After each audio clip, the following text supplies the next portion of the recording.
Welcome to Nothing Is Real, a podcast about the Beatles. Everybody thinks they know the Beatles, but how much do they really know?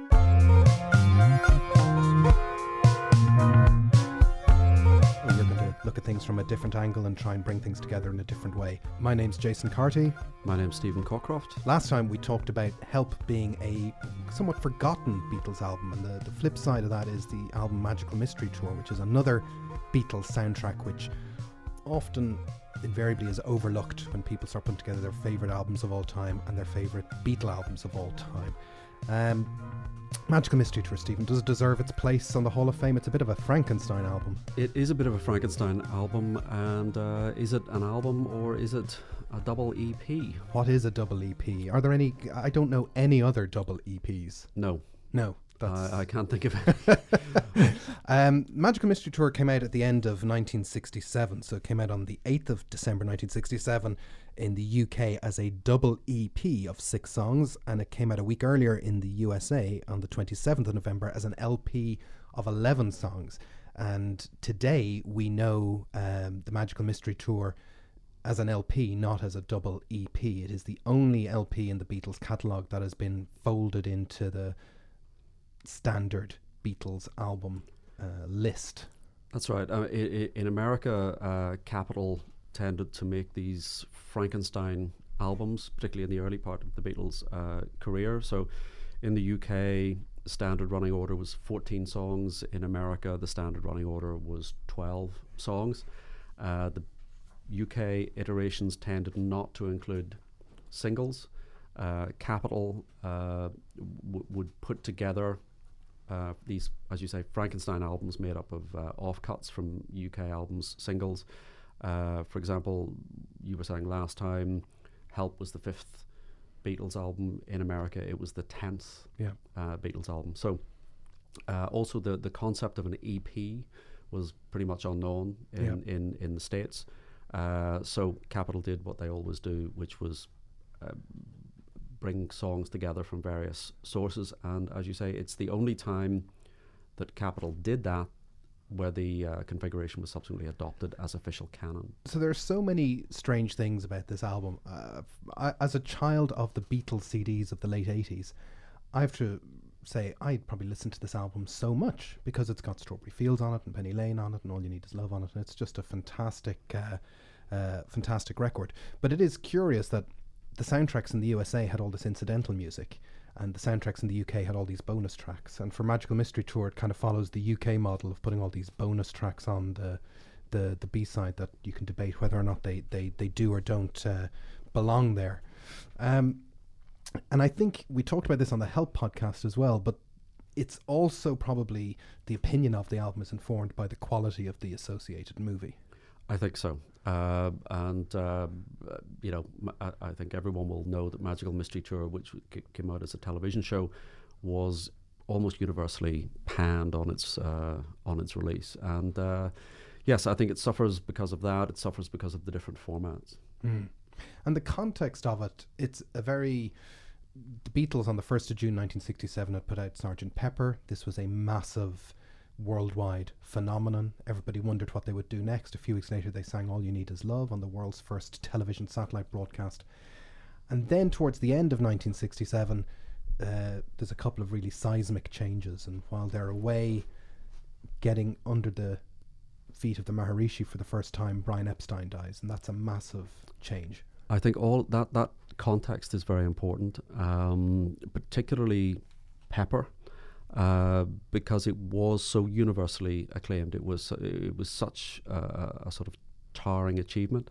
We maybe talk about Pepper in detail. I'm sure we'll talk about Pepper in detail on a future episode. But my take on Pepper is that really it marks the high watermark of the universal popularity of the Beatles. That this was an album that had something for everybody. You had songs for the mums and dads, for the grannies, for the kids, for the hipster proto-hippies of the day.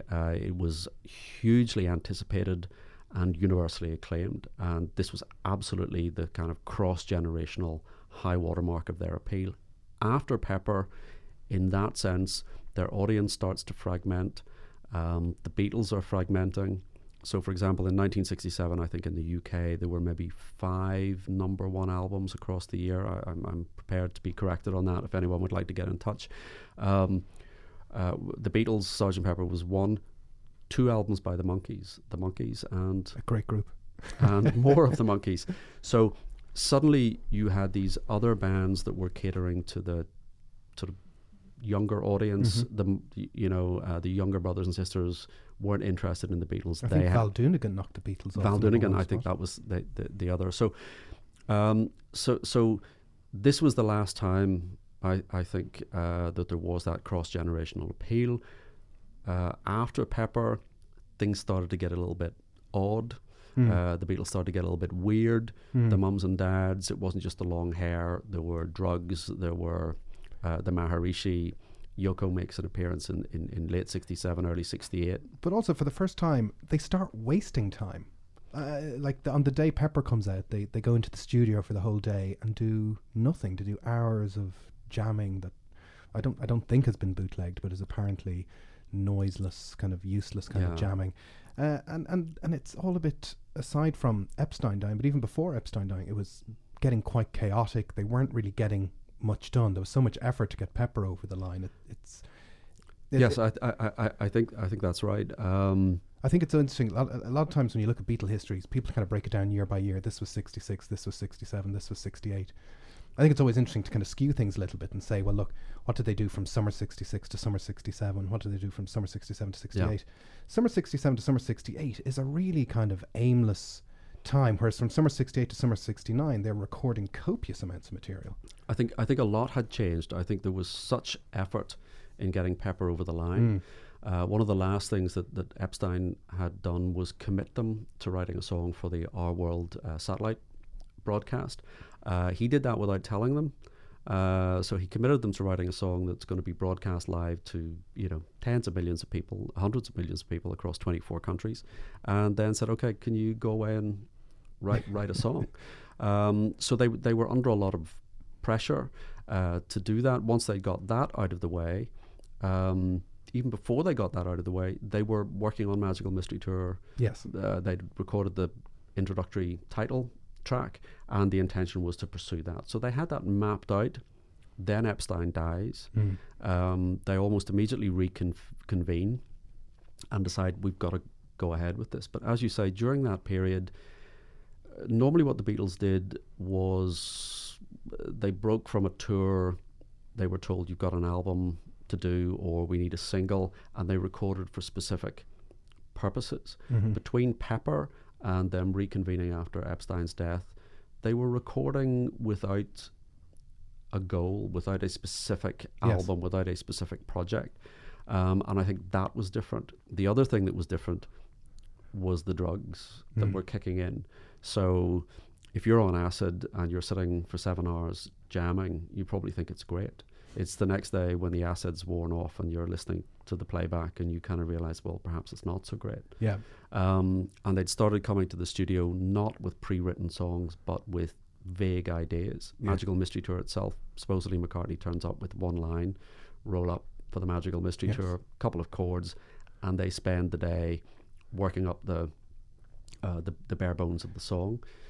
The horn players come in, they don't have a score. Yeah. And normally George Martin would write the score. One of the horn players took it on himself to write the score, and they kind of went, yeah, that's kind of what we were thinking of. So it's a different, there's an aimless quality. Well, famously, Paul, and I'm using air quotes here, folks, wrote the movie by drawing this big circle, which he divided up like almost like a Trivial Pursuit piece, and in each little wedge he decided what each bit of the movie should be. And obviously that's how all the best movies are made. I think that goes without saying. I think we know that. That's how Close Encounters was written, and within each little wedge they went off to film it. But it is, I know we're kind of saying here that they weren't getting much done, and yet somehow the first week in September they decide to make a movie which is on television by the end of December with half a dozen new songs. I mean, if that's lazy, may we all be so lazy, but it's lazy by their own standards in a way. It's lazy by their own standards, but there is still, I think, a sort of aimless quality. I think things started to coalesce around the movie, but they by the time late summer, when they're September, when they're back focusing on the movie, they've already got maybe half a dozen songs that they don't use sitting in the can, but recorded and just sitting there, because there isn't an album to put them on. There isn't a specific project. They're not songs that lend themselves. They're not poppy singles. So they're stockpiling, but to no real purpose, I think. I mean, the last time I watched Magical Mystery Tour was about 2 months ago, because I finally got my hands on the Blu-ray, and it's obviously great as a historical artifact, and I'm the Walrus is great as well, but it's very poor and very scrappy. And I think it's the first instance of that thing where the Beatles had kind of grown used to the notion that everything they do is fantastic, so just the next thing they do will be fantastic, and you start to see cracks, and maybe it's a bit of a Paulism, where whatever I do, it's worth listening to, it's worth playing out. I think, I mean, to be fair to Paul, which is something I don't do often, to be fair to Paul, I think that general sense of, we can do anything, was pretty all-pervasive throughout the band at this stage, that they were embracing.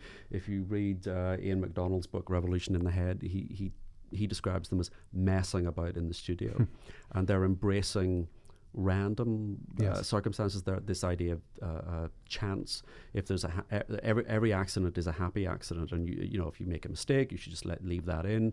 The sort of very rigorous standards that they had set for themselves, leading up to and including Pepper, I think had started to slip away, and they had become slightly intoxicated by this notion that we can make great albums, so therefore we must be able to make a great movie or a great TV show. And I think Magical Mystery Tour, I'm slightly fonder of it perhaps than you are. I think I can see the seeds of something great there, that I think if they had an editor or a director, I think it could have been pulled together. It's almost like raw footage that needs someone to mold it into something. But it's I Am the Walrus. It's Full on the Hill. It's got some great set pieces. And again, perhaps in another episode we'll talk more about the movie. I mean, if you're being kind, you can say it's a prototype video album, kind of, so to speak. These days it is, and I think it's pre-Python. Yes, and Steven Spielberg was influenced, as Paul tells us. Well, I don't know if people will have seen it, but the Jesse's Dream sequence where John Lennon is shoveling spaghetti onto the plate of this enormously fat woman, if that's not prototype for Mr. Creosote, that is true. In Life of Brian, I don't know what is. Now, one thing I love about the Magical Mystery Tour when it came out, so it was released originally in the UK, as we said, as this double EP. So 2 7-inch records with 3 songs on each record. And they also put out a single at the same time for no particular reason, which just seems like the dumbest. No, it's a great idea. But they thought, not only are we going to put out this EP, we're going to put out Hello Goodbye as a single. And so for Christmas 67, Hello Goodbye is sitting at number 1, and a totally different set of songs called The Magical Mystery Tour is sitting at number 2, which is doesn't really make any sense in our modern world of, No, you can't think of any other band that would do it. You don't put out product that's going to compete with your own product. But although I will give this is totally off message, but the fact that Ariana Grande put 6 months between 2 albums is a nod to our 60s heroes, that she's able to go from one number 1 to another. I think that's no. That's the only time she'll probably be mentioned. Yeah, I was going to say I was expecting that. That's who is this Ariana Grande? Oh, come on. But and the Beatles, listening to the Magical Mystery Tour as an EP is actually a different thing to listening to it as an album. First of all, the running order is different. Yes. And so you flip the first EP over and you get I'm the Walrus as the first side on side B. And if you actually get your hands on a copy of the original mono EP and listen to I'm the Walrus, it's one of those tracks where you're like, wow, listening to this in December 1967 without having seen the TV visuals or without having heard it before, it's very strange. It's very strange. I think the whole EP is comprised of odd songs, but Walrus is probably one of the most peculiar tracks they ever recorded, one of the greatest tracks they ever recorded. But I find it difficult to put myself in the position of what it must have been like, either as a 10 or 11-year-old buying the latest Beatles record, or the parents or grandparents listening to it on the radio, or it was actually it was banned by the BBC for using the word knickers. Yeah. Subversive in the extreme. Well, the first Beatles recording I was given as a kid, as an 8-year-old, was the Real Music compilation, a long forgotten compilation. Classic. And I'm the Walrus, the first time I heard it, scared the bejesus out of me. And how old were you at that I stage? was 8. And your parents were giving you I Am the Walrus? Yeah, well, they and look at me now. Look at you now. They knew what they were doing. Yeah. They were plugged in. Yeah. But one of the things I did was to try and, once again, my love of jiggling running orders is to put the EP running order, which is different to the album running order. And we should point out this is going to be a recurring theme. Jason reworking, correcting, perfecting. Exactly. Perfecting the running order. That I should have been tapped on the shoulder. Because it goes Magical Mystery Tour, Your Mother Should Know, I Am the Walrus, then The Fool on the Hill, Flying, and Blue Jay Way is the order of the EP. Mm-hmm. So you'd be ending side 1 with Blue Jay Way. But you've talked to me before about how Magical Mystery Tour is like this dark, evil Sgt. Pepper flip side. Yes, I think one of the themes that runs through Pepper and extends back to Strawberry Fields and Penny Lane, which sort of date from, so really the recordings they're making from late 66 all the way through to the middle of 67, it's this sort of nostalgic look back at their childhood, and it's all bright and it's summery and it's look back with fondness. Then suddenly the flip side of that, there is a nostalgic element to the songs on the EP in Mystery Tour, but it's quite dark, it's unsettling, it's like a kind of fever dream. Particularly, I would say Blue Jay Way is one of the kind of trippiest songs they ever recorded. I'm not sure that it's a great song, but they load it up with phasing and peculiar psychedelic effects, production techniques, and I think there is a darkness to the EP.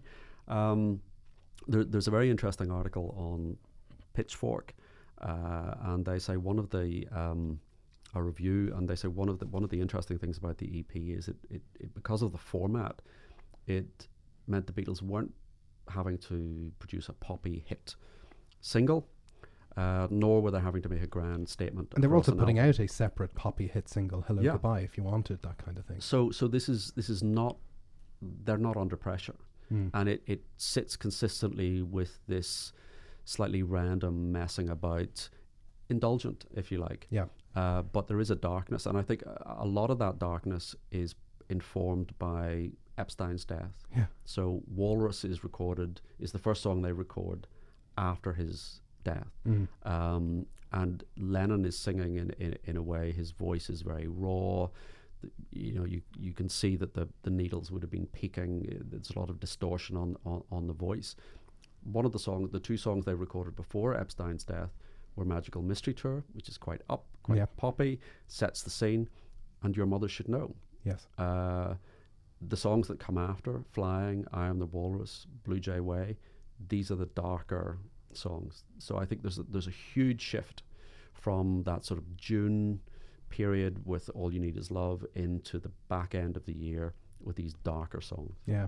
And I think, when I was thinking about you saying that, I think there's something about Magical Mystery Tour, and I have a theory about this, as I want to have theories, is that it's if it is a flip side of the 1967 experience, you could almost say it's the American 1967 experience. So Sgt. Pepper is quite British in terms of its, kind of look back on childhood and all the rest. By the time we get to the end of 1967, the Beatles spent some of summer of 1967 over there. George Harrison famously went to Haight-Ashbury and had a problem with what he saw. He felt it was just people on drugs, people who were homeless, and his kind of acid experience came to an end. And even though Magical Mystery Tours are this kind of British phenomenon, it's based on the Merry Pranksters kind of acid trip, American type of experience. Yeah. And, 1967, the hippie dream was wrapped up in Vietnam. It is a darker thing than what was being experienced in the Austin Powers Carnaby Street of London town.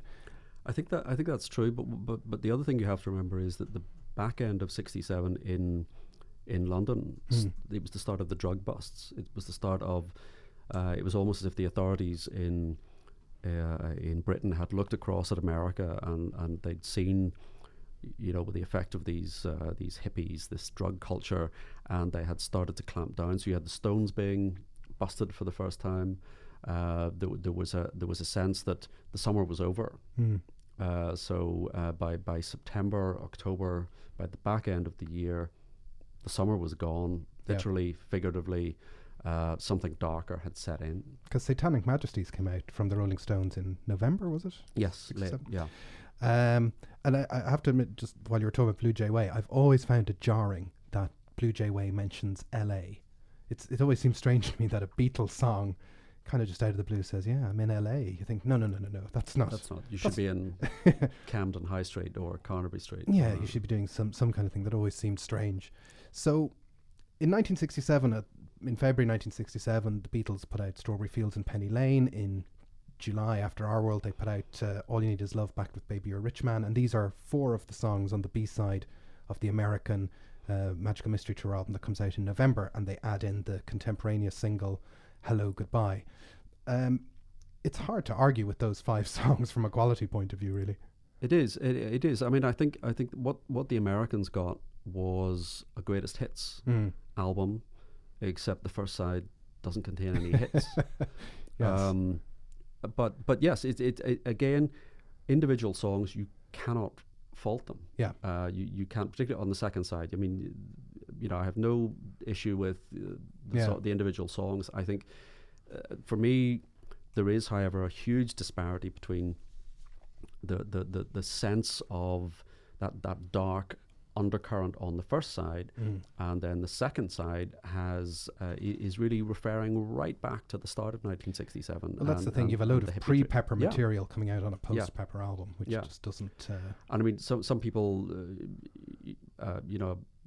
people will say, "Oh, it's my favorite album." Yes. And I think, I suspect it contains some of your favorite songs. Yes.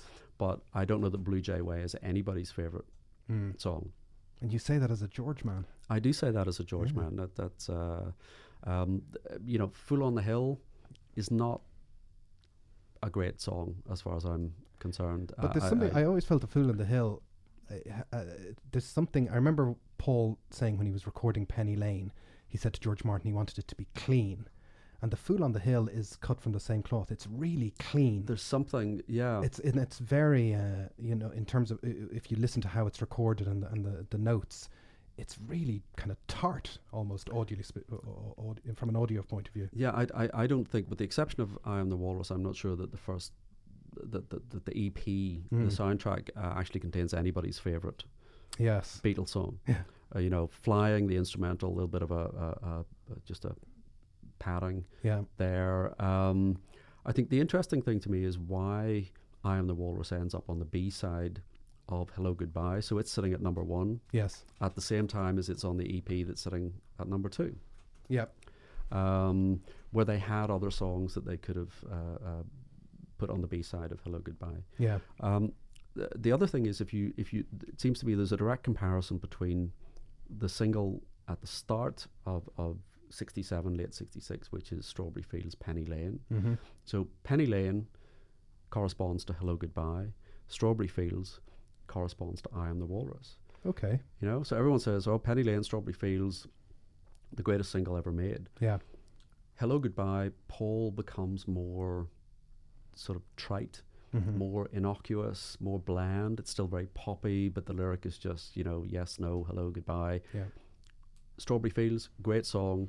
By I Am the Walrus, John is becoming more obtuse, more deliberately obscure. So those two singles seem to me to be direct, very, very much working in parallel. Yeah. So you touched upon there that they had some material hiding or some material in the bag.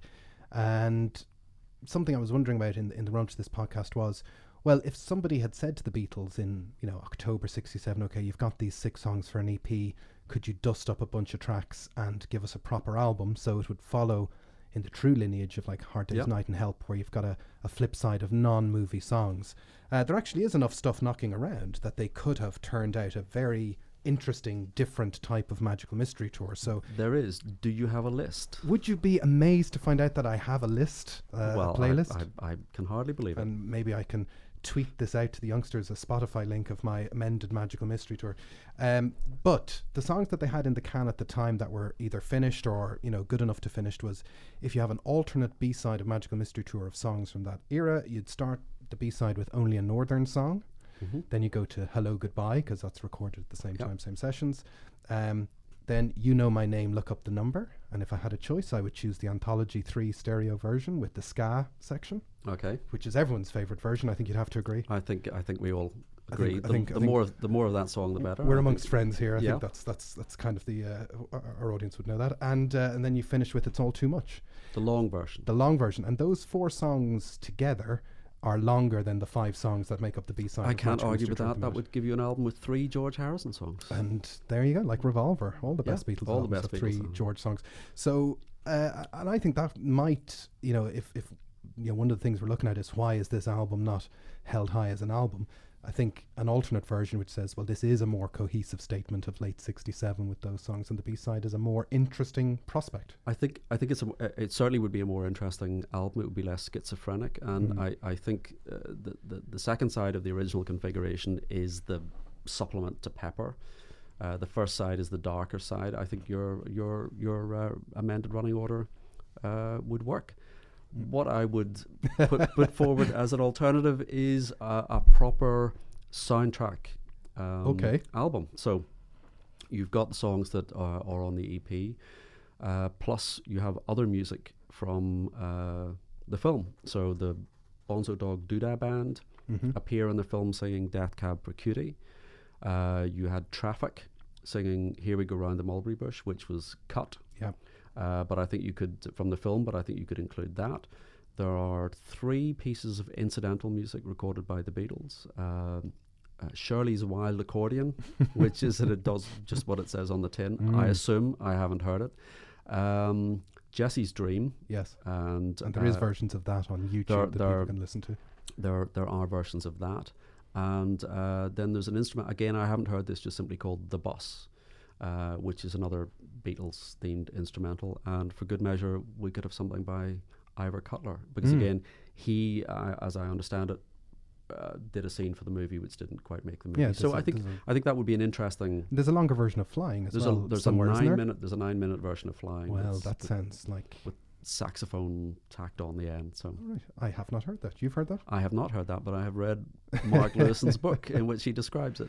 Yeah, and I think that would be an interesting prospect as well, and that would be kind of more in keeping with the incidental music version of the Beatles soundtrack. I think so. So if anyone from Apple is listening and would like us to compile something for the 55th anniversary of Magical Mystery Tour, we are open to dropping everything at any point in time to be an archivist of any stripe for anybody involved in the Apple organization.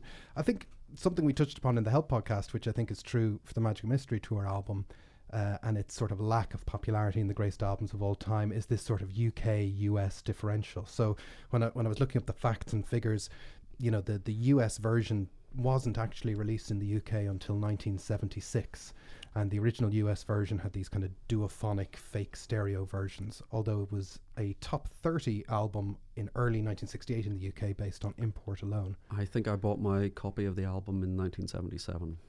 £3.50.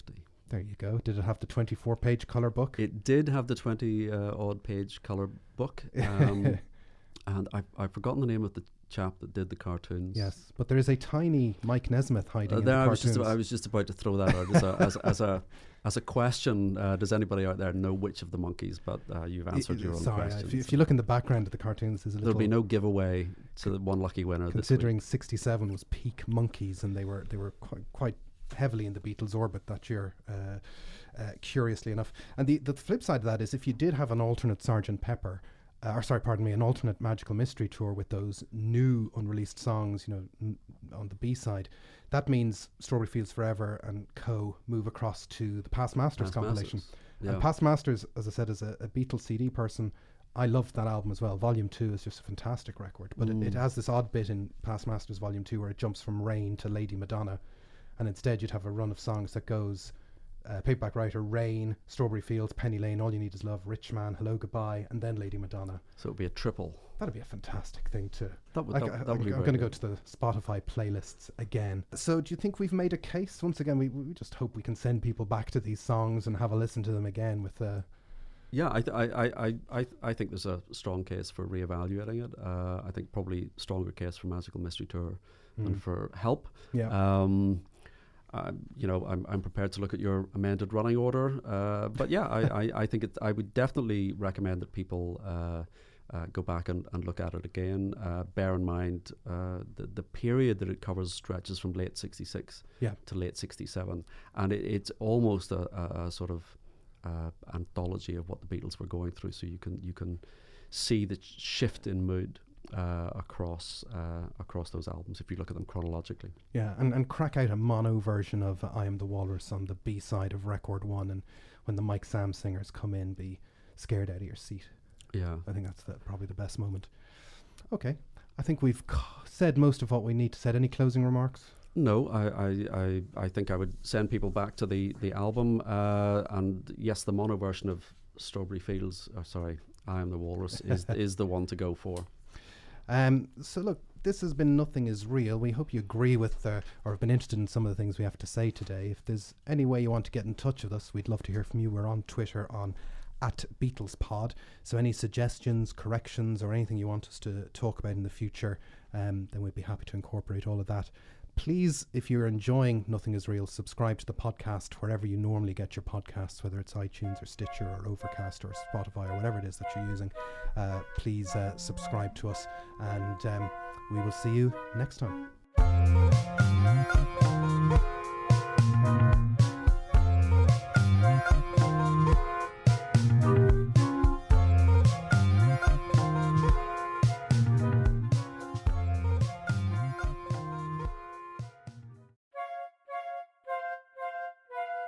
Welcome to Nothing Is Real, a podcast about the Beatles. Everybody thinks they know the Beatles, but how much do they really know?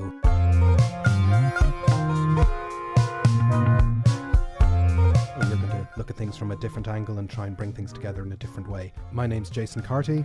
My name's Stephen Cockcroft. Last time we talked about Help being a somewhat forgotten Beatles album, and the flip side of that is the album Magical Mystery Tour, which is another Beatles soundtrack which often invariably is overlooked when people start putting together their favourite albums of all time and their favourite Beatle albums of all time.